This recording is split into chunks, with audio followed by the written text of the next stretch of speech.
বন্ধুরা, আজকের মেনুতে আমি কি কি বানিয়েছি তোমাদের একটু দেখিয়ে দিচ্ছি। প্রথমে দিয়ে দিচ্ছি ভাত, গরম গরম ভাত। দিয়ে দিচ্ছি করলা ভাজা। আর দিয়ে দিচ্ছি, এটা একটা চাল কুমড়ো তরকারি করেছি আমি, জিরে ফোড়ন দিয়ে সাদা তরকারি। এদিকে এক সাইডে দিয়ে দিচ্ছি আমি শসা। আর হয়েছে বন্ধুরা কাতলা মাছের ঝোল, আলু ফুলকপি দিয়ে কাতলা মাছের ঝোল।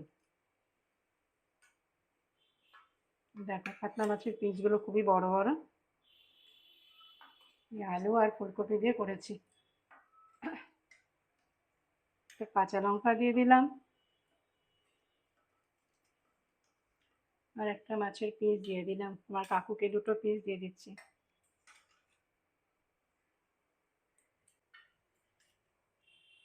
লাস্ট পাতে যাবে আমের চাটনি। এই বাটিতে দিয়ে দিচ্ছি আমি আমের চাটনি।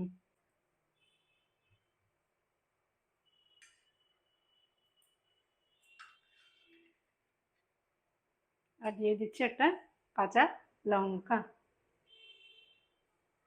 আজকের মেনুটা কেমন হয়েছে তোমরা অবশ্যই আমাকে জানাবে বন্ধুরা।